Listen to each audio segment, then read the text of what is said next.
happens in the hush behind hangar doors? Who signs the papers that gamble with lives? Which truths were grounded before they even ever had wings? If you've ever buckled a seatbelt at 30,000 feet, if you've ever stared out of that tiny window and wondered who's really in control of the skies, it isn't just flight, it's power, it's politics, it's pressure sealed in steel. We're peeling back the clouds from runway risks to sky-high secrets. We're diving deep where most dare not to look. Aviation Scope, every Sunday at 7 p.m. only on Voice of the People TV. We don't just report, we reveal. We don't just ask, we uncover. Because when it comes to the skies, ignorance is turbulence. Aviation Scope, the sky isn't the limit, it's just the beginning.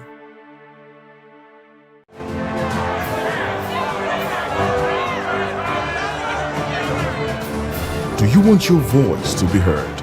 Do you know that you matter in the scheme of things? The People's Voice, the show where ordinary citizens take center stage as we discuss the biggest stories that affect you and I. With you in mind, we facilitate lively discussions, debates, and interviews on the topics that matter most to you and I, from social justice to economic empowerment, education to healthcare, governance, and more, tackling tough topics and amplifying your voice.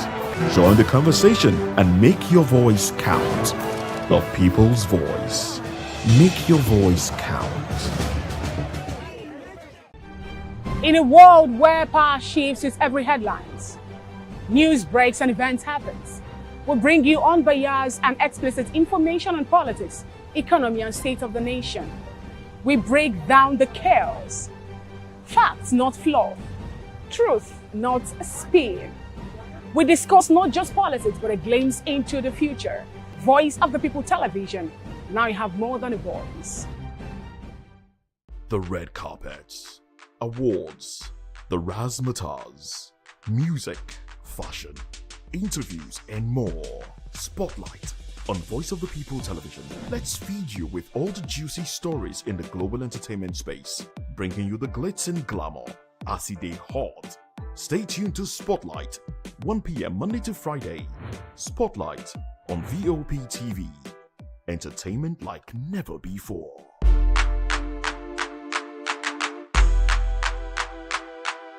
My name is Tao Familoni, and here is to VOP TV. Keep watching, stay tuned, do not touch that dial. Arararara, my name is Made Kuti, and you're watching VOP TV. Keep watching. Welcome, my name is Ika Davis. Distinguished ladies and gentlemen, boys, viewers, everybody, boys and girls. This is VOP TV. Do you know what that means? Voice of the People TV. You don't have a voice, don't come here. You better make sure your voice is heard. This is Health Check, your weekly guide to better living, smarter choices, and trusted answers. From everyday wellness to urgent health issues, we've got you covered. Health Check, only on Voice of the People Television, where your health has a voice.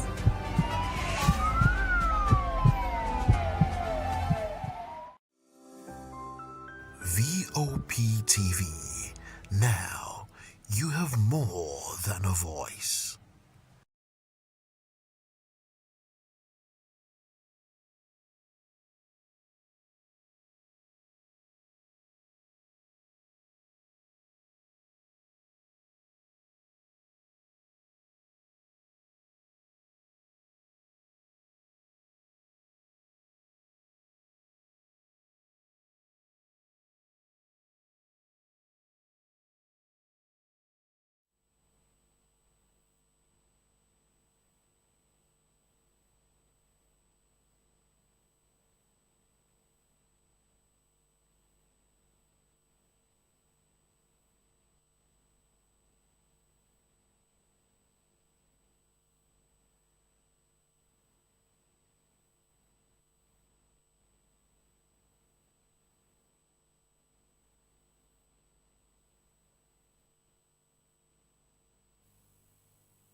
A very wonderful afternoon to you out there, and welcome on board. Of course, it is People's Voice on VOP TV, where season stories shape the narrative. And today we'll be dissecting two major stories that are dominating the headline and sparking conversation across the nation. Serap sues INEC over 55.9 billion election funds. And of course, we're talking about Rivers on the brink. Tinubu next move is actually expected, and we're all waiting for that particular move as regards to Rivers State politics. Join the conversation with experts insight and citizen perspective. Share your thoughts with us. I am Savior Udo. Let's look into other news stories with details. Federal government proposed 41 billion naira to upgrade 109 foreign missions. The federal government has actually proposed over 41 billion in the 2026 budget for the renovation, furnishing, and equipping of 109 Nigerian foreign missions. The proposed allocation covers rehabilitation of chancelleries, ambassadors' residences, and staff quarters, as well as procurement of office, furniture, and official vehicles. These represent a reduction from the 53 billion approved for similar purposes in the 2025 budget. The move is part of President Bola Ahmed Tinubu's reassessment of Nigerians' foreign policy, which includes the recall of 83 ambassadors in September 2023. This one would actually make the likes of Reno Mokri and, of course, the former INEC chairman to be really excited. That is all I would say, and I know that my guest analyst would actually have something to say as regards to this particular one. So let me not really dive into it. And away from that particular one, no sentiment in politics. Wike tells critics. The Minister of the Federal Capital Territory, Nyesom Wike, has dismissed criticism over his political choices, stating that politics is driven by interest, power, and the will of the people, not sentiment or emotions. Wike made this remark during a thank you visit to his political base in Obiakpo local government area, where he addressed supporters and political leaders. Wike emphasized that his decision to venture into politics was deliberate, stressing that he chose to be a politician and not a pastor, trader, or a journalist. Why should you even mention our own line? You should have left it there, okay? He urged his distractors to allow him play his politics, adding that power is not given but taken, and that people of Obiakpo have the power to dictate who becomes governor in Rivers State. It is already looking like you're making the decision for your people in Obiakpo. And looking at Wike, my question for you is, why are you going around doing thank you visits now? Are you just becoming a minister now? When were you appointed as a minister? Why are you just doing your thank you visits now? Because sincerely, I don't get it. If you never had issues with your successor, would you have gone around the whole local government in the name of thank you visit? Are you just leaving office today for you to be telling them thank you? Why now? Why now? Sincerely, we still have to talk to Wike.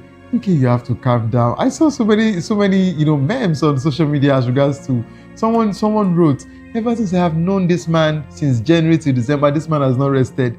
He's either having issues with this one or he's having issues with that one. Minister, sir, we're asking you to rest. Just relax and take it easy. Just relax. Now you're even telling the people of Obiakpo that they should take power or what have you. Okay, they can take power. It will be in their own discretion to do that. You won't compel them to. You won't even give them as a prescription on what to do. They should decide their governor. They should decide if they want someone or not. Let the people decide. That's just it. But you're saying that you decided not to be a trader, you decided not to be a pastor, you decided not to be a journalist. Just leave the journalism out of it. Just leave my industry out of it and talk about another one. Okay? And away from that particular one, ministers seek ban on wooden boats nationwide to reduce waterways accidents. The Minister of Marine and Blue Economy, Adegboyega Oyetola, has called for a ban on the use of wooden boats for commercial water transportation, citing the risks of incidents and, of course, a loss of lives. Oyetola urged state governments to invest in safer modern fiber and aluminum boats to reduce waterways accidents. He emphasized that fiber and aluminum boats are more durable, stable, and resistant to corrosion, making them better suited for commercial operations. There has to be a provision for that particular one, because there are so many people, there are 1,001 people who actually constructed their wooden boats themselves. I understand that you're trying to talk about safety precautions, safety measures, and of course I will know how hazardous the wooden boat has actually become over time. But you have to put in place so many structures. You have to make all of this particular fiber and aluminum boats available before banning of the wooden boats, because we have 1,001 family who are actually feeding through that wooden boat. I don't want to start from that likes of Makoko to come. No. I'm talking about across board in Nigeria. They actually got their money, they got their wood, they constructed their boats. So for you to change what they have, you have to give them something better. Don't ban them and tell them that they have to they have to go and look for how to get those fiber or aluminum boats. Please put in place necessary things, and this has to do with every state governors. Please, because so many of us are also feeding on those fishes that these fishermen are getting across to us. So it is not about just transportation. We have to get it right, and if we want to get this right, let's get it straight. So all we are saying is, if the wooden boats, is not safe, we understand. But please make available the safer ones before banning it. And don't just come, our Nigerian thing. You've not made provisions for alternative, and you just come one day, you wake up one day and say, oh, because you are a minister and you just want to ban something, or you give directives to state governors. Please.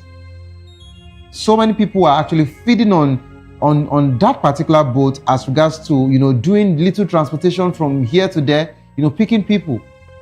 So all we are saying is that we want you to make available the right ones for them. All right? And away from that particular one, let's move to the NNPC quarters now. NNPC faces 2.27 trillion naira lawsuit, legal risk deepens.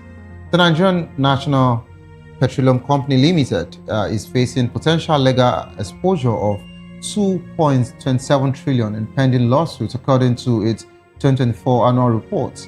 The company has recognized 474.8 billion as contingent liabilities in its financial statement, while additional lawsuits estimated at 1.8 trillion remain unresolved.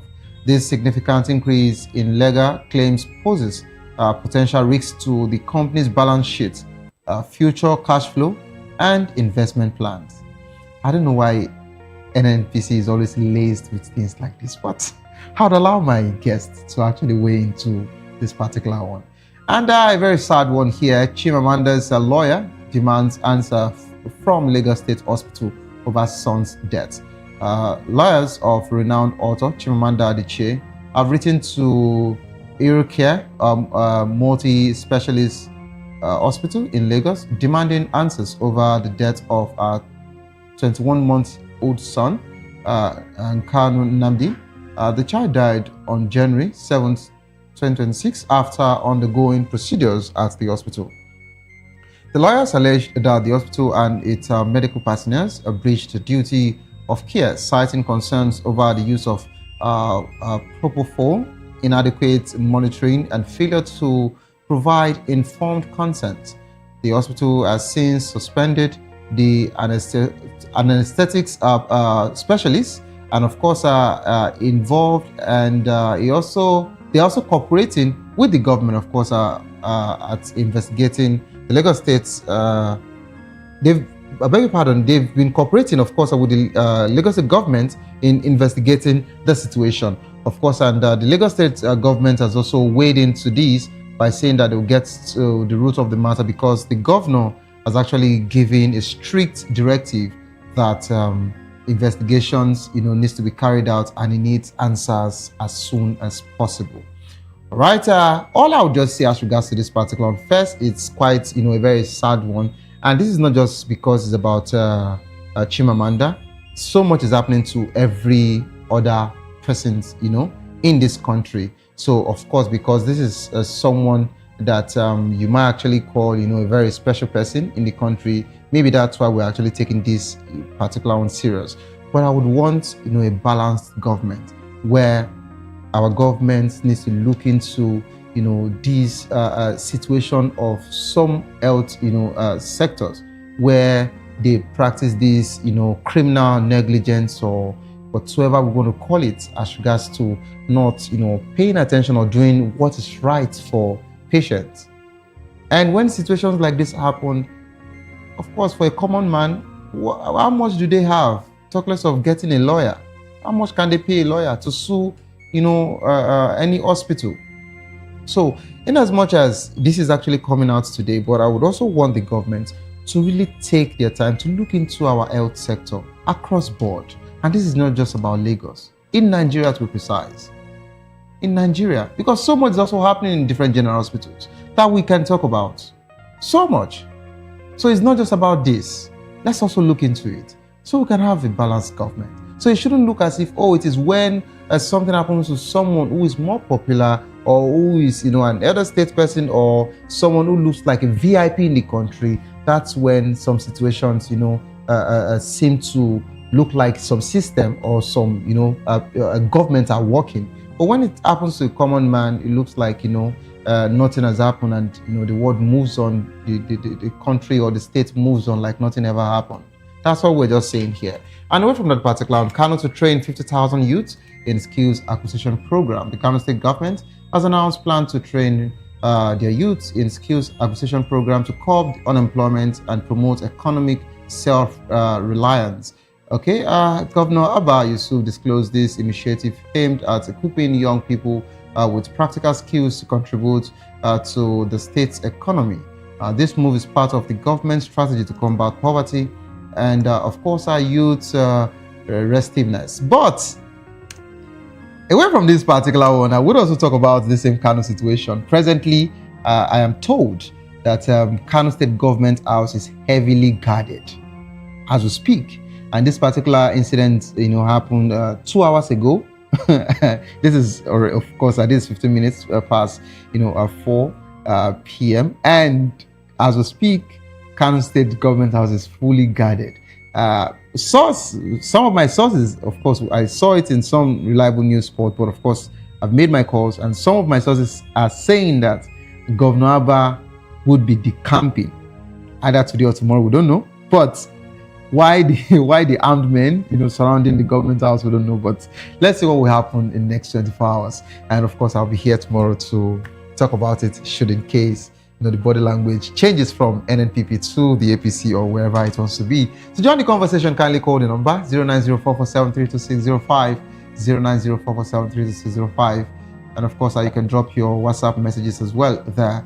Follow us on social media at VOBTV Live. You can use the hashtag People's Voice on VOBTV. On YouTube, we are Voice of the People TV. Kindly hit the subscribe button, and together we can make our voices heard. It is time for us to go on a quick break. As soon as we return, we're taking this first conversation. Syrup sues INEC over 55.9 billion election funds. Don't go nowhere. Stay tuned, please. I'll be right back.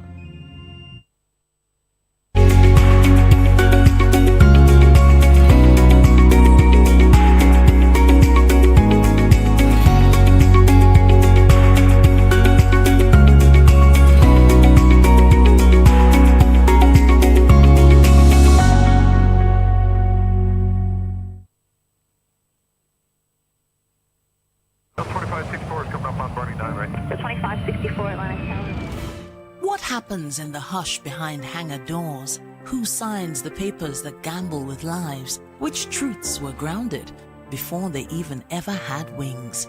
If you've ever buckled a seatbelt at 30,000 feet, if you've ever stared out of that tiny window and wondered who's really in control of the skies, it isn't just flight, it's power, it's politics, it's pressure sealed in steel. We're peeling back the clouds from runway risks to sky-high secrets. We're diving deep where most dare not to look. Aviation Scope, every Sunday at 7 p.m. only on Voice of the People TV. We don't just report, we reveal. We don't just ask, we uncover. Because when it comes to the skies, ignorance is turbulence. Aviation Scope, the sky isn't the limit, it's just the beginning.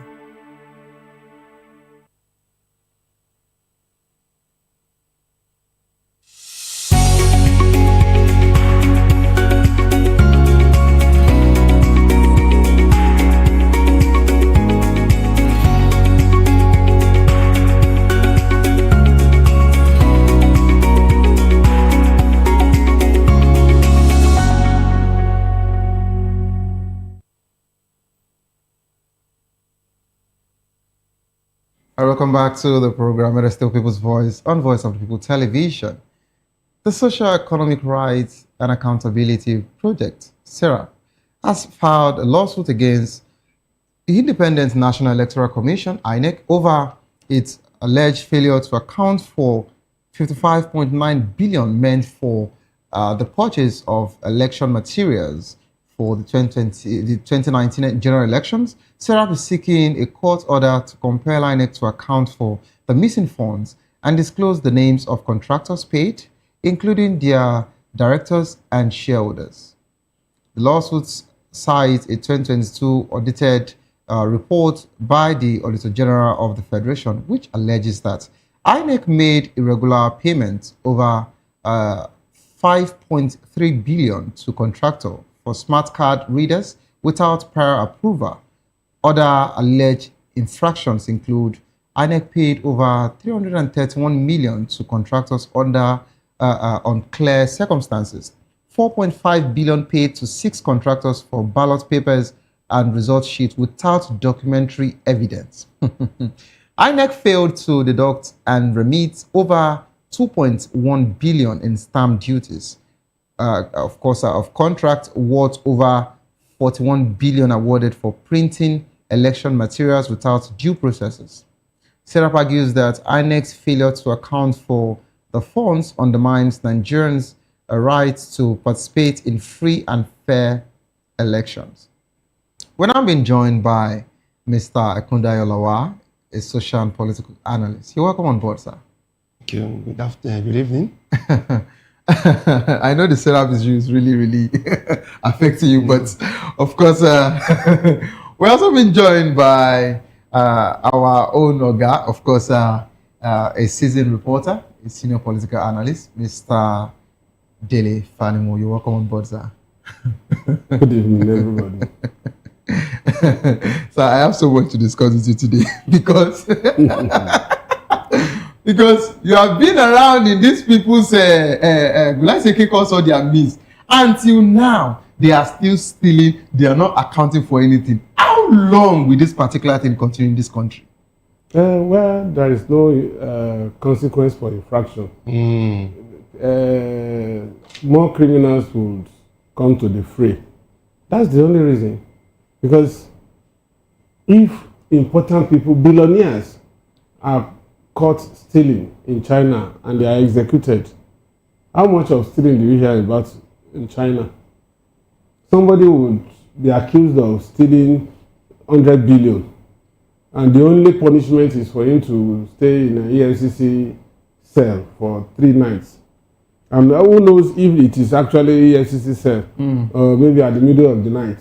They'll just take him to one cozy hotel and then bring him as early as 5 o'clock in the morning, you know. And after that, they will prosecute. Right from the investigation, they already know the answer. But they won't do diligent prosecution to make sure that that person is convicted. They'll just leave it open so that if he misbehaves, they use it against him. Just like Seyi Makinde used it against the murder case of Elewuyemo. Against Teslim Folari in the last election. When Teslim was becoming too hot for him, he just made a pronouncement openly in the campaign ground. Egbon, your file is still on my table. And he knows what it means. So immediately he just chickened out. So this is what we witnessed. And, they also opened the window of plea bargaining. If you steal 100 billion and you are ready to part with 20 or 25 billion, they will say you have done plea bargaining and they will allow you to go. So all these ones are enough reason for anybody to steal in Nigeria. And usually there is no consequence. Okay. Enough good reason. Enough good reason to encourage. Okay. So we're also being joined by Nwoye Chijioke, a business magnate, attitude, political and social analyst, and of course a corporate consultant. Good morning, Chijioke. How are you doing? I'm good, Savior. Good morning. Happy New Year to you. How is Canada today? Oh, Canada is good. It's just cold, you know. Okay. It's good. You're Good morning, welcome, Uncle Dele. Hey, my guy. Good morning, sir. My big uncle. Good morning. Uncle you're just giving them hot. I was like, no, because I needed to, Chijioke, I needed to ask him because he has been in the system. He has, worked with some of these people. And my question, why is it looking so seamless and easy for them? And these people have been doing this thing for how many decades? And they are still doing it till now. It now look like, you keep telling us Nigeria does not have money, you want to go and borrow, yet some are stealing, the treasury, stealing money from this country effortlessly. And they're not accounting for these things. It's like an industry, corruption industry. It's very, very stealing painful. industry. And the thing, I feel like our system lacks consequences, consequences of action. That is the problem.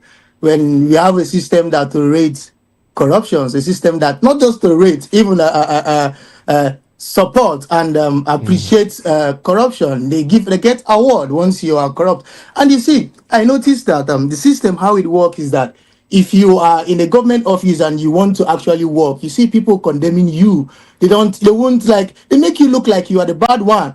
Because you're want to actually work. doing the good thing, just like what they are doing to Alex Oti. You understand? So when you see all these things, you feel like, I need to survive, So what should I do to survive? I need to be corrupt. And the system doesn't allow consequences of that actions. Instead, once you became corrupt, then you become welcomed, and then you see yourself going even more higher. So every institution in Nigeria needs to be investigated, like I said earlier. Even the EFCC, even the police, the DSS, the army, the judiciary itself needs to be investigated. Everybody, because they are all in on it. They allow all these things. You understand? We are all intelligent. Like these people, they laugh at our intelligence. They make us look stupid. We know what is good. We know what is right. But they come and they make us look like we are fools, and that's annoying. They step on our intelligence. We know how much education costs to get a quality education in Nigeria. You spend so much. Your parents put you so much into school to study, to be wise, to be intelligent. And when you look at yourself, you see this government, the people that are supposed to make education free and fair, after suffering to go through school, they still step on your intelligence. And that's so annoying. You understand? And it's painful. The system in Nigeria allows corruption. You need to steal. You need to be bad to progress, and it's very bad. So it boils down to, what are we going to do? Since we see that we don't have hope in the police, we don't have hope in the judiciary, we don't have hope even in the army, nothing. We, the people, needs to start standing out for ourselves. These politicians, these people, they don't care about us anymore. We need to start standing up for ourselves and take back our country. When you're talking about standing for ourselves and taking back our government, don't forget that no matter how you want to stand, it is still about you getting to that particular polls and casting your vote. We have a better option. Like I said, we are. What's the better option? Is it not just about you going to vote? P2B. Okay, thank you so much, Chijioke, for that particular. But let's not go there yet. All right, thank you so much for that opening. All right, thank you for that opening. Thank you. All right, let me bring you back to the studio. I forgot to mention that Chijioke is actually a diehard obedient movement. You understand? So they all move wherever Obi goes to. That's where they go to. All right, let me come to you, Mr. Ekundayo. I read some of my news stories, and I said I don't want to comment on one. Give any comments as regards to the first news story I took, which happens to be federal government, proposing 41 billion to upgrade 109 foreign missions. That is for infrastructure, to renovate and rehabilitate ambassadors' residences. And my question, what did the 53 billion of last year do for them? The one they gave them in 2024, what did they do with it? What about the one of 2023? So is it now a new thing that every year in our budget it has to be 40-something, 50-something, 60-something to keep renovating? I don't understand. How is renovation yearly now? If it's something that is done when necessary, it's not a big thing. We'll be looking at whether it's overpriced. But when it becomes yearly thing, then we need to raise a brow. Why? Because infrastructure and renovation has to do with physical materials. So are you telling us that the lifespan of that physical materials is a year? If you buy a computer now, if you buy a computer and you put it in your office, and you want to buy a computer next year, the one you want to replace, you must be able to tell us why you want to replace it and what will happen to that one after it has been replaced. Are you going to sell it off to gain something from it? You must tell us the reason. But it's a norm in our budget. This is not the only one. Okay, there's so many of these things happening occur. They buy, they keep. It's worrisome. These are opportunities to siphon money. Sincerely, because when you buy a car, let me say, even look at the way they change their vehicles. Yes. Yearly, you want to tell me that if you buy SUV this year, that SUV is no more useful again next year. You have to buy another SUV. Is it not expired? I don't. No, let's bring it to Mr. Dele, and I would actually mention the reason. Okay, so Mr. Dele is not really a fan of hospitalities as regards to, so he's more of a home man. All right, sir. I want to say this. Even when you just celebrated your 60th last year, I know you would have done maybe little renovations, and things like that. Of course, everybody came from different parts of the world to the house. But, sir, after you renovated last year, are you going to renovate this year again? Will you renovate next year? Did you renovate in 2024 and 2023? Because they're making this thing look like every year there has to be a budget of renovation. They need to make it make sense to us. As regards to this, our foreign missions, or is it because we don't know where these places are, because we don't go there, so they just get to write any figure and those figures just fly off? You see, I'm going to answer that question in two ways. I'll go back in time to make sense out of this. Okay. And then I'll come to the contemporary issues around this kind of budget allocation. You see, we have a terrible culture in the public service, in the public domain. My first contact with it was when I was when I just left secondary school.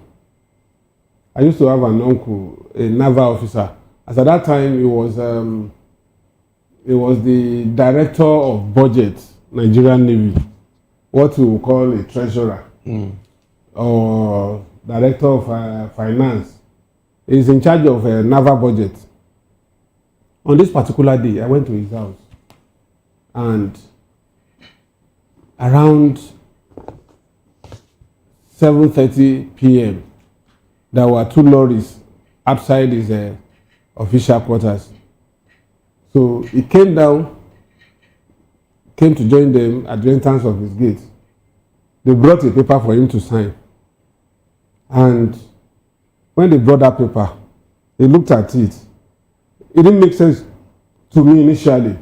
But at the end of the day, it took two people, obviously officers of the Navy, to his house, switch on his television, switch on the television again, and it came on.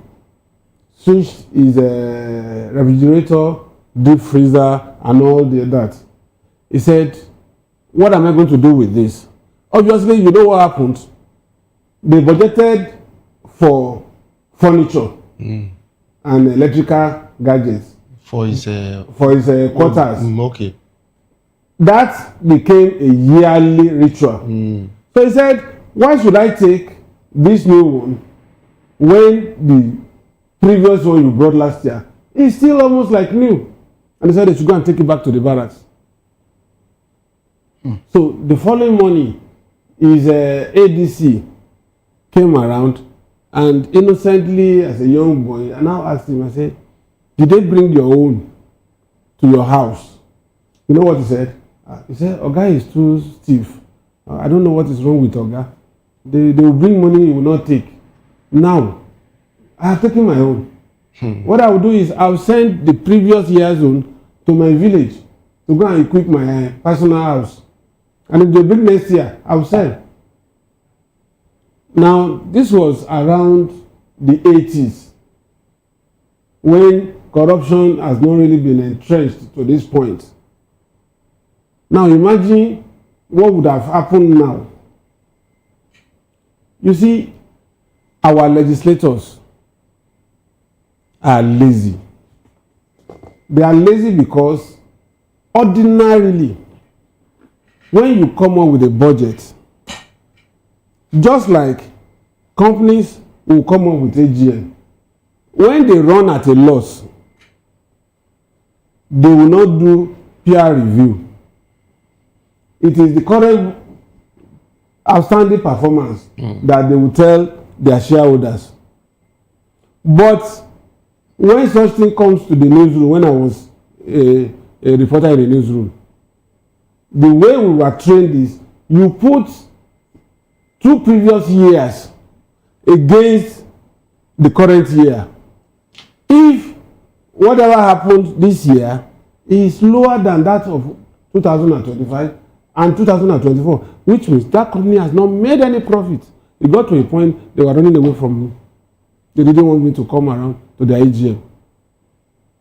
What is the job of the legislators that approve this budget sectorally before they pass it for the president's accent? In the case of the State Assembly, what is the responsibility of the House of Assembly in each of the states to find out if this year you budgeted, last time you budgeted 20 naira for a particular thing, and you have not cleared it. For instance, I run a small company, and I give interest to the head of that company. Yeah. You can't come to ask for another one until you retire the previous one. That is the oversight function that the legislators are supposed to do. But what they do when they go for oversight function, they sit in the council room of the hotel, they drag Ghana must go to them, collect money, and go back. Okay. The same people that you want to perform oversight function on are the ones that will even write report for you to endorse. Okay. I was getting to this particular point now, because the same situation is what is happening with the INEC that we're talking about right now.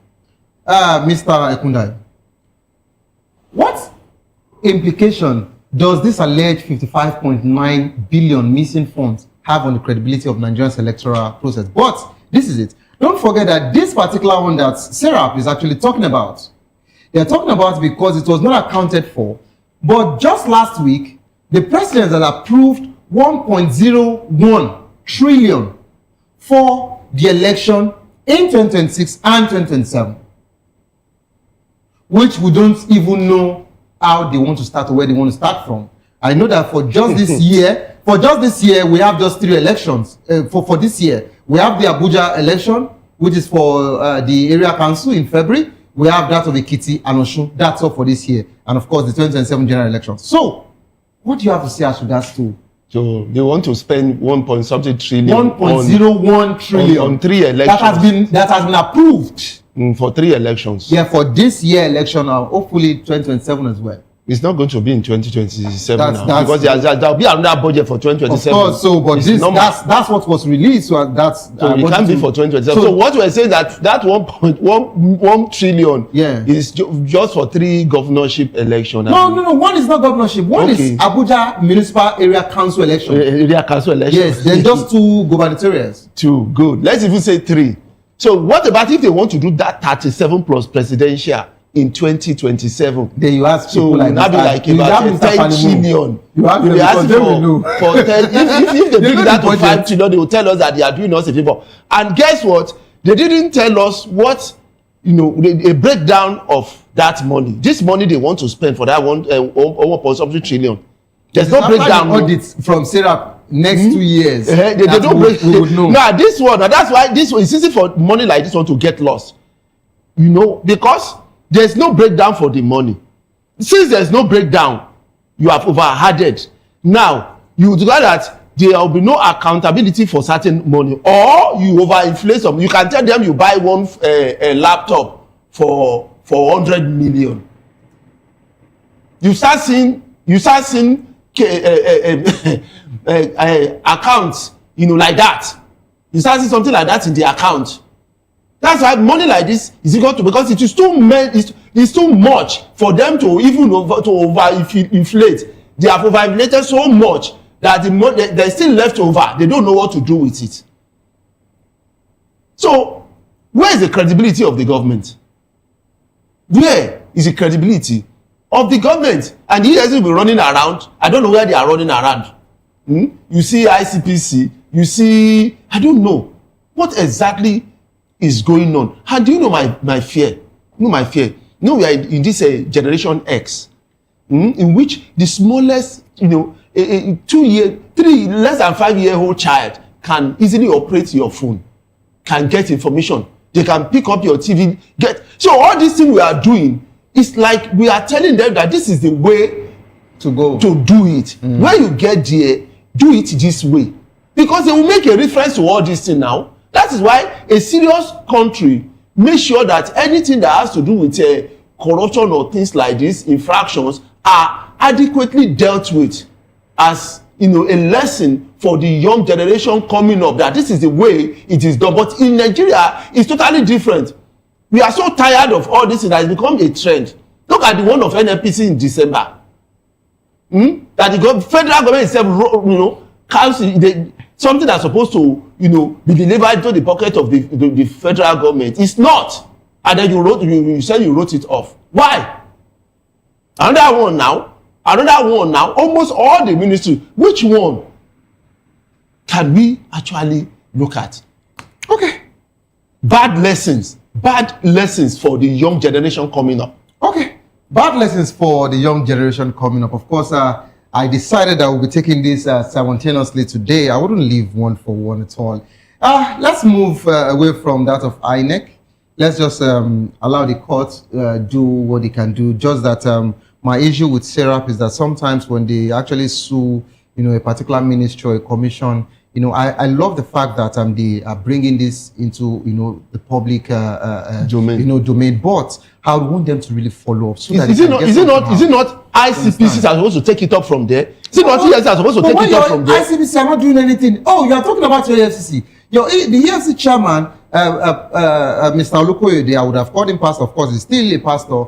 Yes, he granted the media power yesterday, and he talked about how the EFCC has actually arrested more than 1,000 Yahoo boys or something. Telling us about Yahoo boys. Yeah, but I was surprised that he didn't really talk about politicians that they've really, arrested, sent to prison. I was waiting for that particular one out of the interview.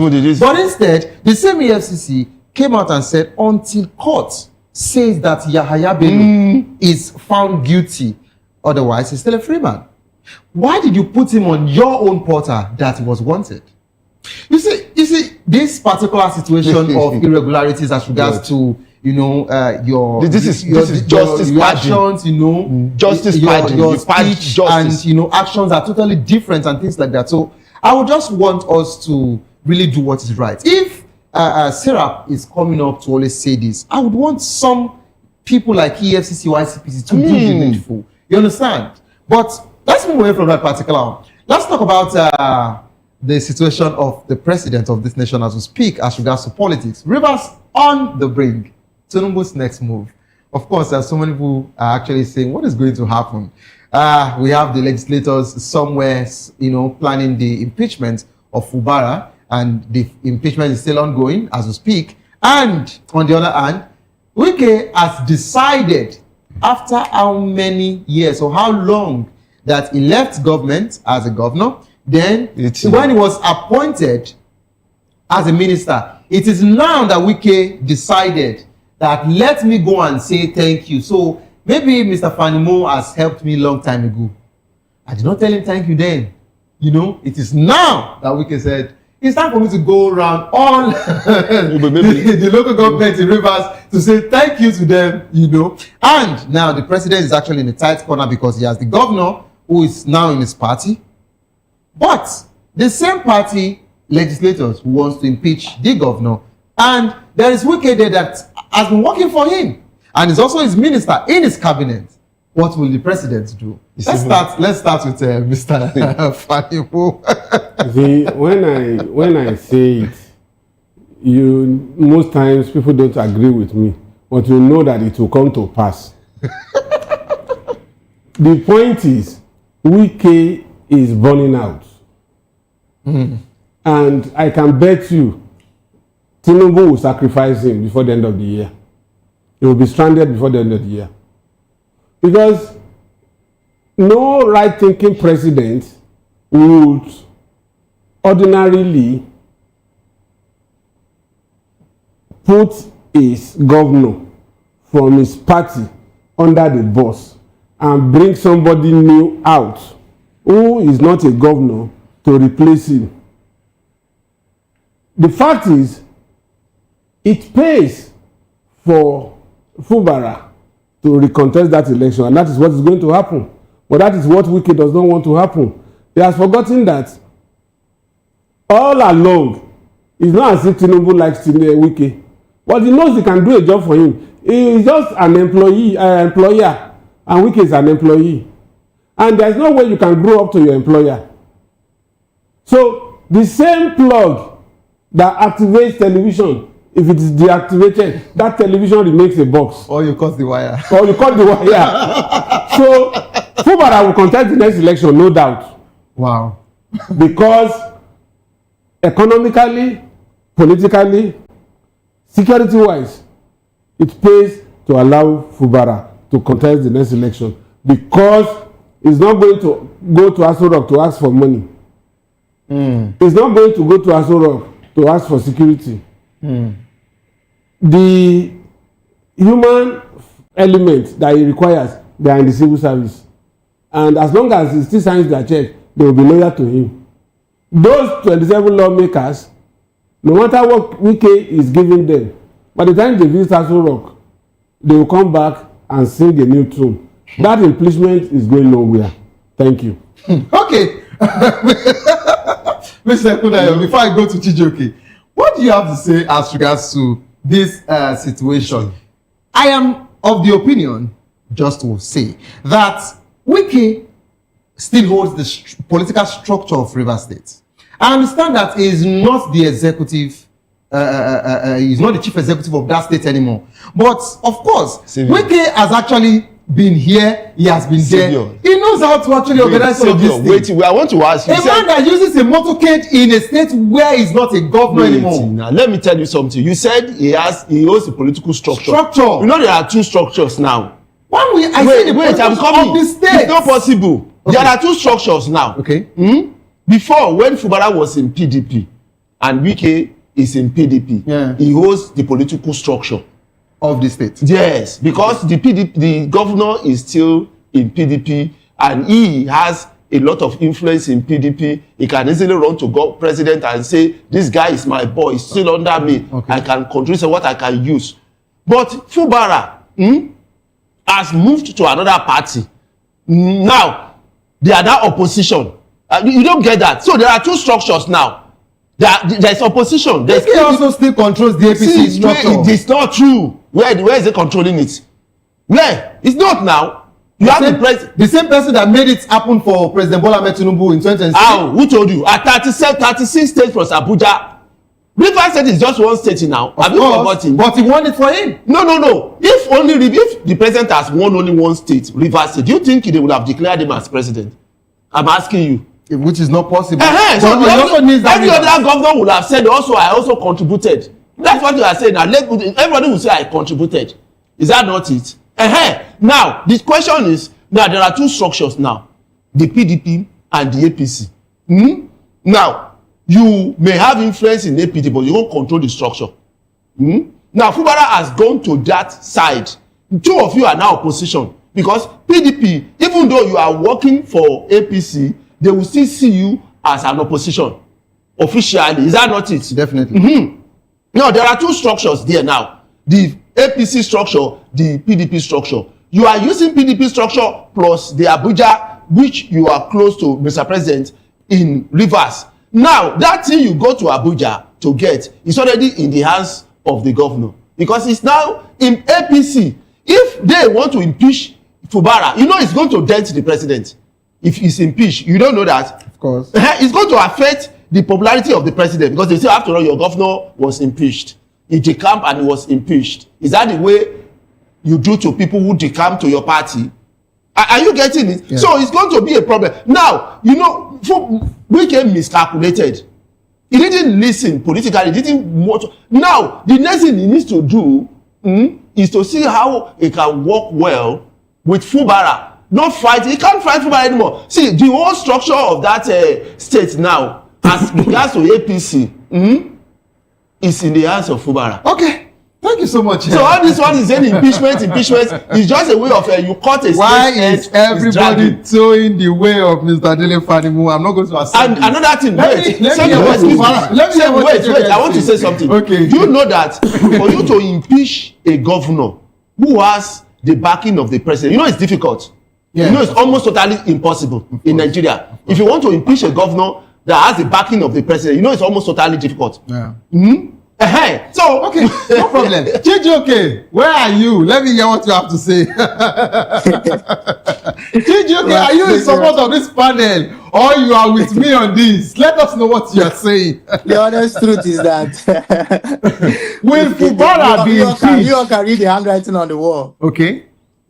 And if I'm being honest with you, Wike is losing on this one. That is why he needs to come and show Tinubu that he still has structure. All these things that he came to do is power display.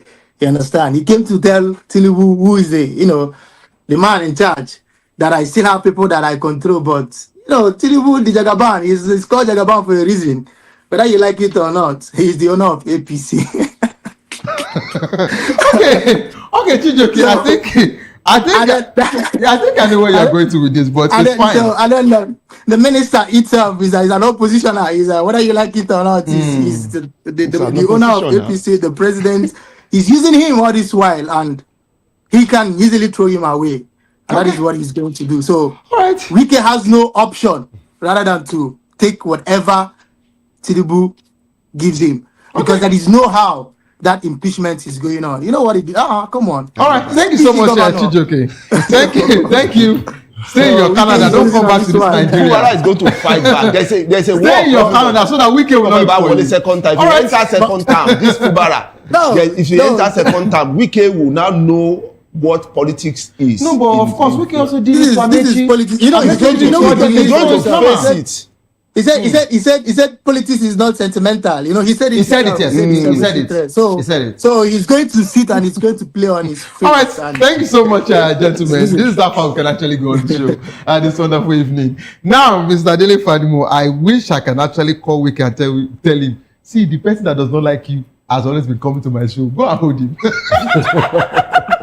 said you are not going to win. He said you will lose. You understand? But let's see what will happen in Rivers State. And I just think it's just a power play in Rivers. Everybody just wants to let us know how big and how strong, they are. And let's see what the president has to say as regards to this particular one. This is how far we can actually go. If you know you love the world of sports, I'd like you to stay put to enjoy Locker Room. Coming up next, of course, they'll be talking about more as regards to our Nigerian Super Eagles. Of course, they'll touch every areas, but I am more interested as regards to our Super Eagles because the boys are really doing very well. Okay, don't give up because it is not over. Tough time doesn't last, but tough will do last. Whatsoever you face will soon be over, and you will definitely smile again. My name remains Xavier Odo. Have a good evening. Rest.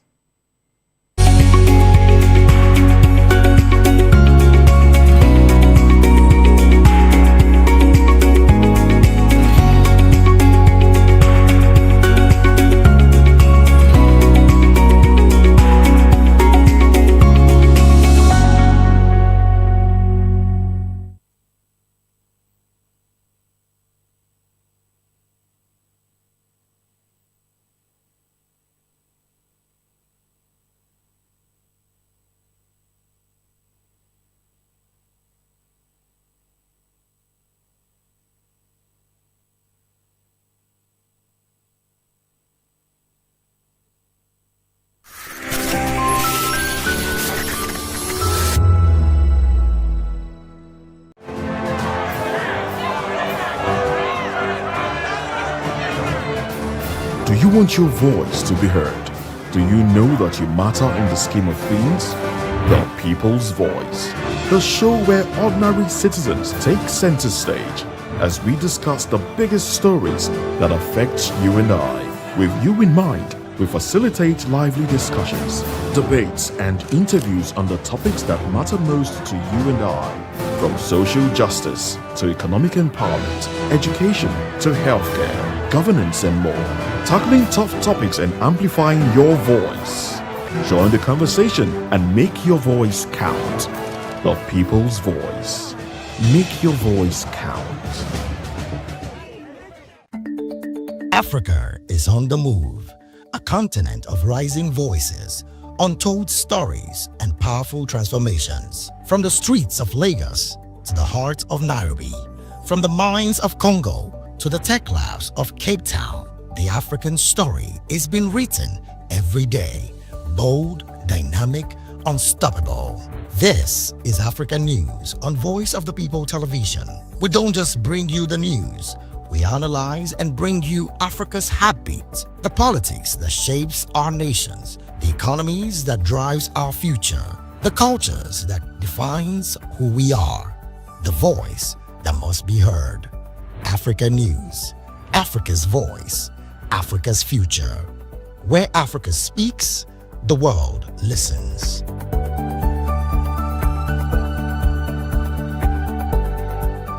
Good evening, Africa. My name is Bamakore, actor, model, producer, and I'm giving a big shout out to VOP TV, man. Keep watching. Don't change the dial. Thank you and God bless you. My name is A.